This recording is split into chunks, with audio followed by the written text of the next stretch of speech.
Le 9 mai 1978, après 55 jours de séquestration, les Brigades Rouges assassinent Aldo Moro, président de la démocratie chrétienne, favorable au compromis historique, c'est-à-dire à l'accord entre la démocratie chrétienne et le Parti communiste italien.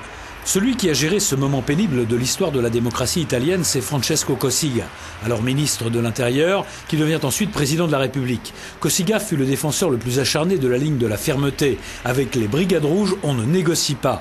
30 ans après, il raconte à Euronews sa vérité sur les révélations de Prodi, sur le rôle du conseiller du gouvernement américain Steve Pisnik, sur le faux communiqué dans lequel on indiquait que le cadavre de Aldo Moro se trouvait dans le lac de la Duchessa.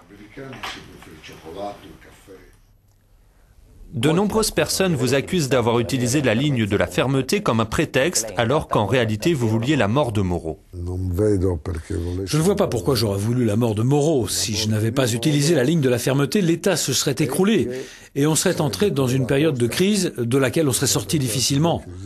Et en plus, j'étais si peu de choses face à quelqu'un comme Moro. Il y en a qui disent que tant que Cossiga et Andreotti seront vivants, on ne saura jamais la vérité sur l'affaire Moro. Il y en a qui ne veulent pas accepter une chose, qu'Aldo Moro ait été tué par les Brigades Rouges. Il y a une partie de l'ancienne démocratie chrétienne qui fait d'Aldo Moro une icône, un homme de gauche, un ennemi des États-Unis. Cette partie ne veut pas accepter que Moro ait été tué par quelqu'un de gauche. Il doit forcément avoir été tué par quelqu'un de droite, par les Américains, par la CIA. Autrement, cela ne va pas.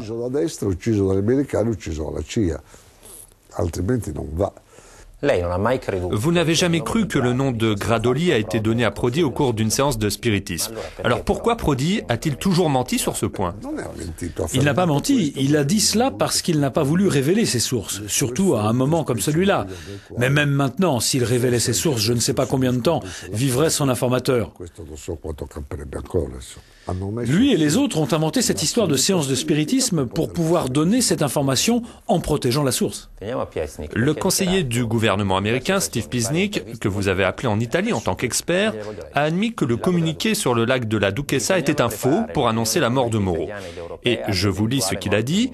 Il a admis également que vous étiez d'accord, que vous vouliez vérifier quelle aurait été la réaction de l'opinion publique italienne.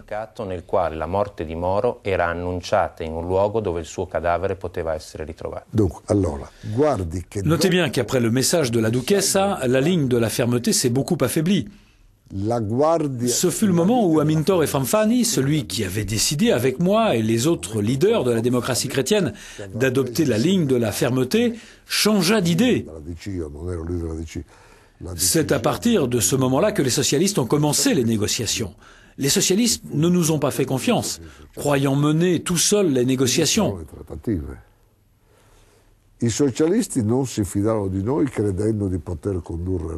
S'ils m'avaient dit avec qui ils avaient pris contact, nous serions probablement arrivés à la cachette de Moro.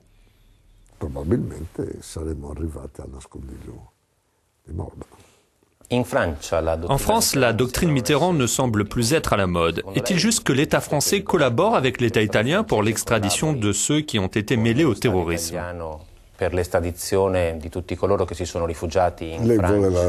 Vous voulez mon avis? Vous le savez que moi qui ai été Cossiga avec un K et les SS, Cossiga bourreau, Cossiga donneur d'ordre pour les homicides, et vous pouvez en rajouter autant que vous voulez, moi j'ai toujours été un défenseur de l'amnistie, mais pas de la remise de peine.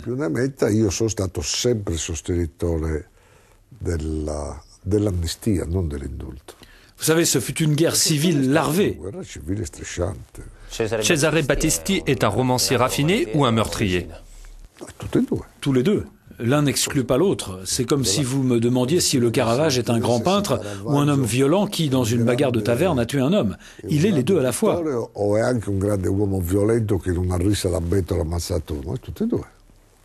À l'étranger, la victoire électorale de Berlusconi a provoqué beaucoup de réactions ironiques, quelques-unes de dédain et un peu de gêne.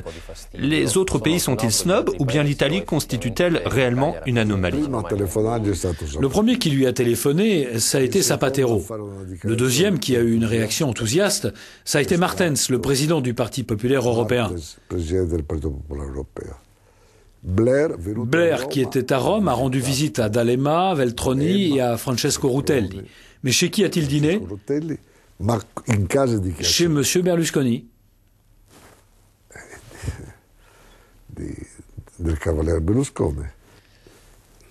Notez bien que je n'ai pas voté pour lui. Et puis, vous savez, vous devez garder à l'esprit que je connais bien les Anglais.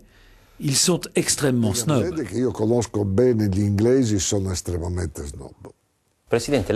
Vous avez dit que l'exclusion de la gauche radicale du Parlement pourrait créer les conditions favorables à une réapparition du terrorisme. Quels sont les signes avant-coureurs ? La gauche radicale était une référence pour les mouvements d'extrême gauche. Je me souviens que lorsqu'il y a eu à Gênes une manifestation grandiose en mémoire de Carlo Giuliani, c'est le président de la Chambre, Bertinotti, qui a parlé. Il a fait un discours très dur et très applaudi. La police n'est pas intervenue et à la fin de son discours, Bertinotti a dit « Maintenant, tout le monde reste calme et vous rentrez chez vous ». Et il n'y a eu aucun débordement. Et qui leur dira maintenant « Ne faites pas de dégâts » ? Veltroni ou Rutelli? Si c'est Veltroni qui le dit, lui qui est défenseur de Kennedy, de Bill Clinton et d'Obama, ou bien Rutelli, qui est le porte-parole de la conférence épiscopale italienne, vous pensez qu'ils les écouteront? Pas même en rêve. Espressione della conferenza episcopale italiana vuole che gli dia retta, ma neanche per sogno. La ringrazio, Presidente. È stato un piacere.